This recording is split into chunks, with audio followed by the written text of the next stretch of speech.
Simple ni nga tutorial, requested hairstyle, low paid. Kani nga part ato ni siyang birahan og 0.5 karata na to na diya dapita. Sayon rami ni nga tutorial para kani sa mga baguhan katong mga kuan diha, mga manoy na istipot lang mo diha. Alright. Diri dapita ato kaning dula og zero close, zero open. Kadtong mga maayo na kay mga manoy na kay mga tirada, mga bagtik na kayo og mga galawan ay na mo diha og skimals, lantaw lang mo diha. What's unlearned ba?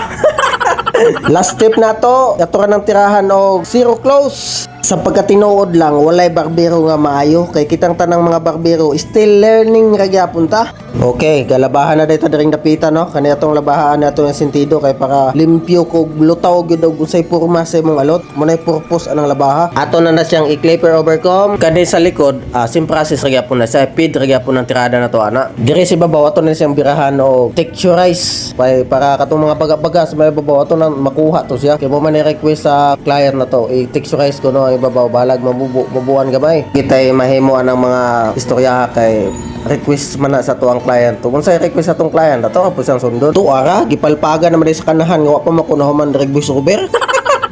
Ug siyempre dili na to kalimtan ng sa to linanay nga snowber kay mo man ay makapagwapo sa to ang client para mulutaw ang iyang mga ibagtik kay nga mga request ba. Pero ayo sa escape kaya ako sang ipakita ninyo ako ang finished product. Kung makita ninyo ni ako ang mga tirada, mga binutbot nga mga tirada ba oh.